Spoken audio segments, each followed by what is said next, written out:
Bonjour, je m'appelle Stéphanie Freitag. Je vous retrouve dans le jour 29 de mon défi des 30 jours. 30 jours pour vous partager les mentors qui me mettent des étoiles plein les yeux. Je finis cette semaine autour de mes philosophes préférés avec The Must du Must, Alexandre Jolien. Je vous partagerai dans cette vidéo en quoi je me sens très proche d'Alexandre Jolien. Alexandre est né avec une infirmité cérébrale motrice à cause du cordon ombilical qui était autour de son cou. Ça arrive souvent que le cordon ombilical se coince et pour lui ça n'a pas été de chance. Ça a laissé des marques, des séquelles. À la suite de cet handicap, il a passé 17 ans en institution spécialisée et à 18 ans, il a rencontré Platon au hasard d'une librairie. Et il s'est passionné pour la philosophie. Il a fait une licence de lettres et il a étudié le grec ancien. Il vit à présent en Corée avec sa femme et ses 3 enfants. Et il est écrivain, philosophe et conférencier. Son premier livre, il l'a écrit en 99, L'éloge de la faiblesse. Pour cette œuvre, il a reçu de nombreux prix. Et depuis, il a écrit presque une vingtaine de livres. J'apprécie particulièrement son écriture, la fluidité des textes qu'il compose. Je me sens très proche d'Alexandre dans une expérience de vie qui m'a fait découvrir un concept dont il parle, mais je pense qu'on a du mal à concevoir ce que c'est tant qu'on ne l'a pas vécu. Quand il parle d'amitié sincère, d'amitié complète. Quand j'avais 12 ans, j'ai passé 6 mois dans un centre spécialisé, suite à une opération orthopédique. C'était temporaire, je savais à peu près combien de temps j'allais y passer. J'avais 12 ans, en pleine force de l'âge, et je me suis retrouvée plusieurs semaines, allongée dans un lit, à ne pas pouvoir en sortir, attachée. J'y ai passé mon anniversaire, Noël, sans voir grand monde, isolée et bloquée dans mes mouvements. Je pouvais bouger les bras, un peu la tête, je ne pouvais pas bouger mon buste, ni les jambes, ni les pieds. Ça a été difficile. Et le jour où j'ai pu enfin sortir de ce lit, j'ai vécu une libération. J'étais en fauteuil. Pour moi, le fauteuil roulant n'a jamais été synonyme de différence. J'ai toujours eu ma grand-mère qui avait la sclérose en plaques, qui a été dans son fauteuil, et elle était là. Elle faisait partie de la famille, elle était très présente, même si elle n'était pas dans le mouvement. Quand j'ai enfin pu aller dans ce fauteuil roulant, j'étais heureuse, j'étais bien. Et tant que j'étais dans l'institut, ça se passait super bien. Et les moments où j'en sortais, là, ça m'a fait une douche froide. D'observer le regard des autres, dans de la pitié, du mépris, voire pire.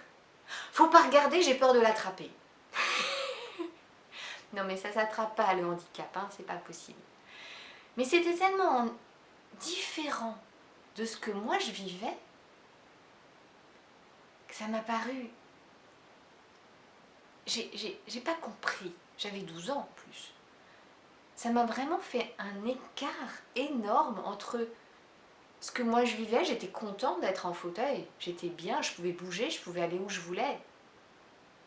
Alors oui, c'était un peu plus compliqué pour monter les escaliers ou passer les trottoirs, mais quand même, c'était faisable. Et la vision des gens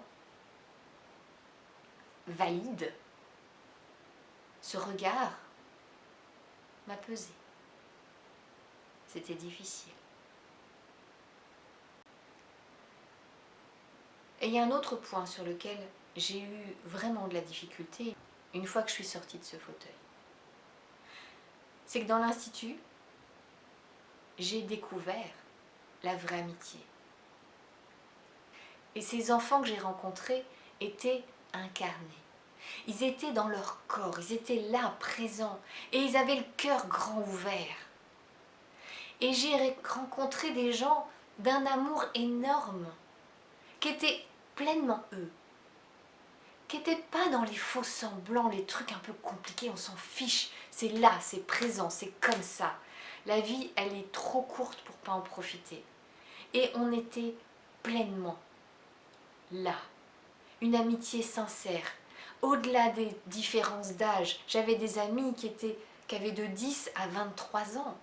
Et on était amis, et on avait des choses en commun à se raconter, et de vraies amitiés, avec de toutes les cultures. Quelque part, à travers nos handicaps, on était reliés, unis, ensemble. Et quand je suis sortie de l'institut, mais j'ai eu un tel écart. J'avais l'impression que les gens valides étaient handicapés du cœur. C'était futile. C'était pris dans des histoires, on s'en fout. Histoire de jalousie, de machin, de culpabilité. Mais c'est pas ça qui est important. Par chance, j'ai rencontré mon mari à 18 ans. Et il avait lui aussi cette sincérité du cœur. J'ai réussi à retrouver ça. J'ai quelques amis aussi, pas beaucoup, mais quelques-uns qui ont marqué ma vie et qui avaient cette sincérité.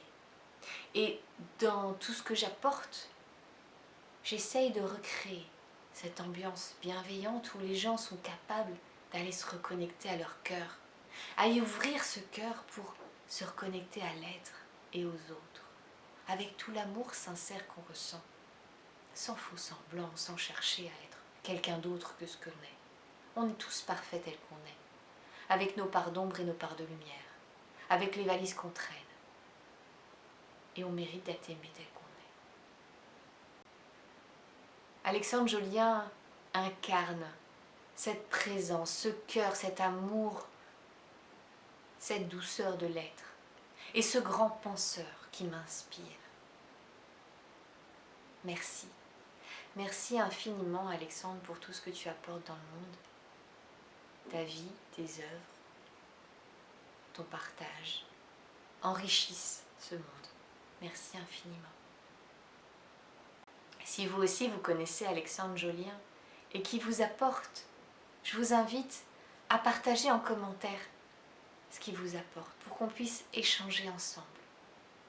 Et puis si le cœur vous en dit, d'aller sur les réseaux sociaux avec le hashtag Tu m'inspires, mettre des merci et des messages de gratitude aux personnes qui vous mettent des étoiles plein les yeux.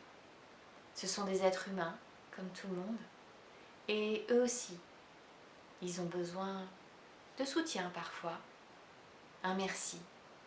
Ça peut faire beaucoup.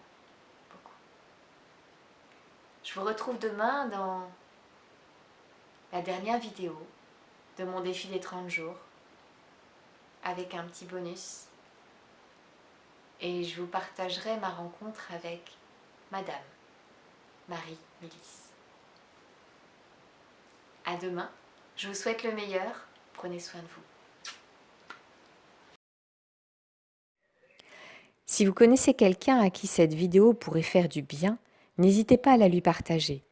Et pour ne rien rater de mes prochaines vidéos, pensez à vous abonner à ma chaîne.